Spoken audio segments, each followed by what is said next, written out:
Hello everyone, welcome to Envirotrix. मैं हूं doctor Savita कलशन और आज हम बात करने वाले हैं part 21 of PYQ series which covers the unit 6 of air pollution, water pollution, soil pollution, noise pollution and thermal pollution. तो चलिए देखते हैं question number 47। Which of the following sound level existed for maximum duration as per एन-लाइन concept. तो एन-लाइन concept जो है आपका क्या बताता है, नॉइज पोल्यूशन को स्टडी करता है, जिसमें अगर आपने सुना होगा कि L10 जो है वो आपका बताता है कि कितने परसेंट 10 टाइम कितने परसेंट ऑफ साउंड लेवल जो है वो एक्सीड आउट हुआ है। और L10 अगर जब होगा तो it's mean that it represent the maximum noise level. Traffic time में क्या होगा, L10 जो है साउंड लेवल क्रिएट होगा। अगर L50 की बात करें तो वो क्या होगा, आपका बैकग्राउंड नॉइज में जो है वो L50 साउंड क्रिएट होता है और इसको क्या कहेंगे, मीडियम नॉइज लेवल। इसी के साथ L90 की अगर हम बात करें तो वो क्या है आपका, sound level which is exceeded for 90% of the time. It is the minimum और the constant noise level of ambient level. तो बेसिकली L9 क्या कर रहा है आपका, L9 क्या यूज़ कर रहे हैं, use for the environment noise assessment. तो क्वेश्चन में हमसे पूछा गया है कि sound level which is existed for maximum duration as per L9 concept. तो जितना ज़्यादा कम जो है आपका साउंड लेवल होगा L9 वैल्यूज़ पे, उतना ज़्यादा क्या होगा, साउंड लेवल का एग्जिस्टेंस होगा। तो क्वेश्चन L20 की वैल्यू कितनी है, 80 डेसिबल है, L25 70 डेसिबल है, L40 20 और L15 जो है आपका 90 डेसिबल है। तो कम से कम जो है आपका साउंड लेवल रहेगा। तो आंसर क्या है आपका, ऑप्शन नंबर 3। तो L40 20 decibel is the correct answer for L9 concept. Then next question देख लेते हैं। The time between the successive peak और between the successive trough of sinusoidal sound wave is called. Successive peak और successive trough के बीच में जो distance होता है उसको क्या कहते हैं, पीरियड। क्या बोलेंगे, पीरियड। तो फ्रीक्वेंसी फ्रीक्वेंसी का डेफिनेशन बेसिकली क्या होता है, it shows the number of wave cycle per second, number of wave cycle per second. ठीक है, पीरियड जो है वो हमें क्या बताता है, time taken to complete one cycle को कंप्लीट करने में जितना टाइम जो है वो लगता है उसे क्या कहते हैं, पीरियड बोलते हैं। और आपसे पूछा भी ये गया है कि सक्सेसिव पीक और बिटवीन द सक्सेसिव ट्रफ जो डिस्टेंस कवर होगा उसको क्या कहेंगे, पीरियड कहेंगे। और वेवलेंथ का डेफिनेशन क्या होता है, wavelength is the distance between the two consecutive crust and trough. It is the distance between two consecutive crust and trough. Amplitude की अगर हम बात करें, एम्पलीट्यूड क्या होता है आपका, amplitude is the maximum displacement from the equilibrium और द रेस्ट पोजीशन। तो सक्सेसिव पीक और बिटवीन द सक्सेसिव ट्रफ के बीच का जो डिफरेंस होगा, डिस्टेंस होगा, उसको क्या कहेंगे, पीरियड कहेंगे। तो करेक्ट आंसर है आपका 48 का option number C. Then next question देख लेते हैं। Metal used in wood preservative, ये पीछे भी हमने ये क्वेश्चन कवर किया था। तो कौन सा मेटल जो है वुड प्रिजर्वेटिव्स में हम यूज़ करते हैं, तो आपका कॉपर भी रहेगा और कॉपर के अलावा आपका क्या रहेगा, आर्सेनिक और क्रोमियम। तो करेक्ट आंसर क्या है, PQS। कॉपर, आर्सेनिक और क्रोमियम जो है हम किस में यूज़ करते हैं, वुड प्रिजर्वेटिव्स के लिए यूज़ करते हैं। तो option number B is the correct answer. Then next question देख लेते हैं। Criteria pollutant under the national ambient air quality standards are, इनमें से कौन से जो है वो क्राइटेरिया एयर पोल्यूटेंट्स हैं।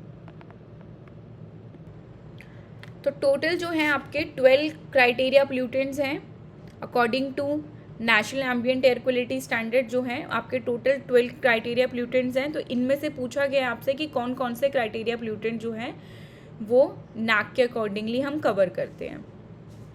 इसके ऊपर मैंने अलग से जो है एक लेक्चर बना रखा है, वो आप प्रेफर कर सकते हैं इस तरीके के क्वेश्चन सॉल्व करने के लिए। तो अभी देख लेते हैं। CO, CO2, O3, SO2 और NO3।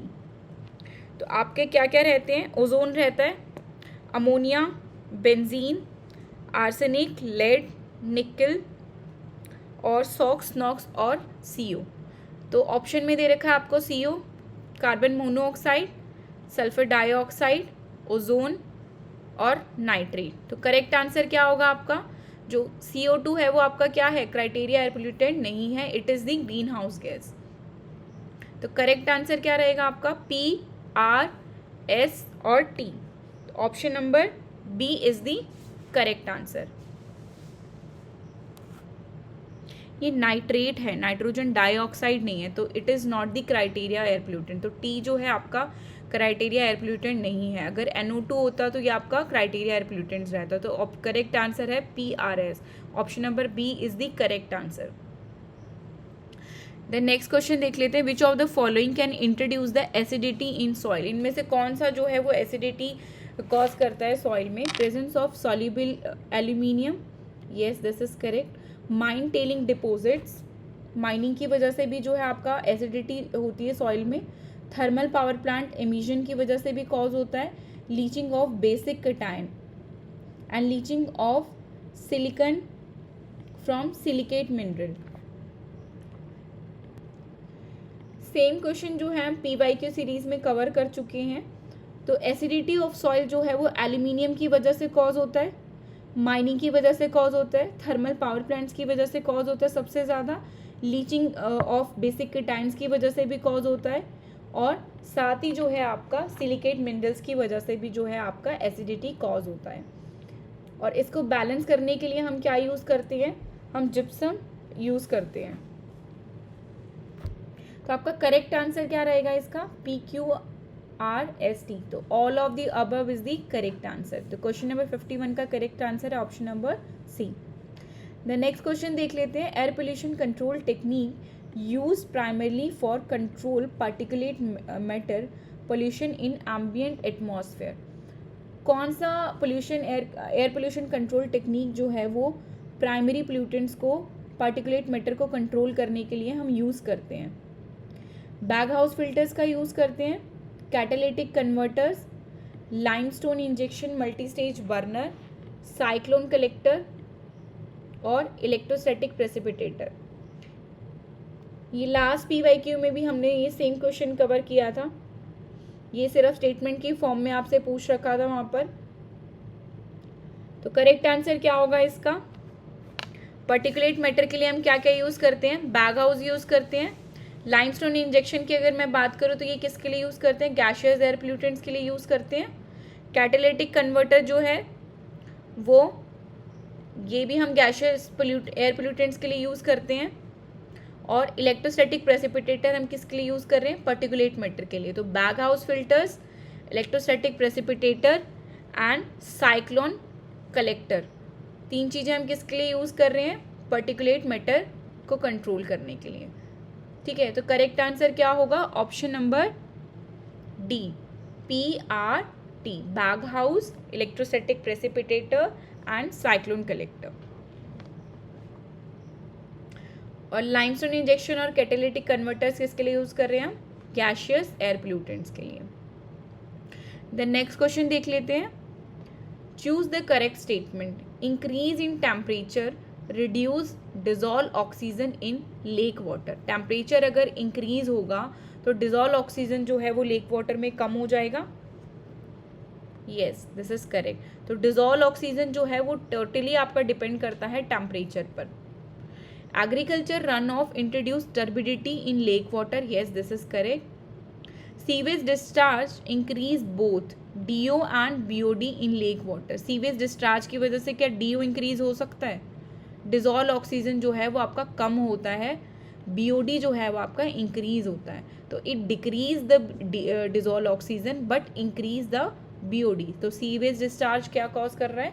डिक्रीज करता है डिजॉल्व ऑक्सीजन को और BOD को इंक्रीज करता है। तो option number R is the incorrect. The next देख लेते हैं, enrichment of nutrient speed up the ageing of lake. अगर न्यूट्रिएंट्स का इनरिचमेंट होता है तो उसकी वजह से क्या होता है? लेक जो है वो ख़त्म होती जाती है। येस, बिकॉज नाइट्रोजन और फॉस्फोरस जो हैं वो रन ऑफ के थ्रू जो है आपके लेक या किसी भी वाटर बॉडी में आते हैं, और उसकी वजह से क्या कॉज होता है? यूट्रोफिकेशन कॉज होता है। इनरिचमेंट ऑफ न्यूट्रिएंट्स की वजह से क्या कॉज होता है? यूट्रोफिकेशन कॉज होता है, और that cause the ageing of lake. तो ऑप्शन नंबर एस जो है वो भी आपका करेक्ट आंसर है। देन नेक्स्ट देख लेते हैं, atmospheric exchange of photosynthesis and photosynthesis introduce DO in lake water. Photosynthesis जो है वो क्या कॉज करती है, डिजोल्व ऑक्सीजन को इंक्रीज करती है लेक वाटर में। Yes, this is also correct. तो करेक्ट आंसर क्या होगा इसका, PQST। तो option number D is the correct answer. आज के लिए इतना ही। अगर वीडियो पसंद आए तो please like share and subscribe ज़रूर करें। Thank you so much.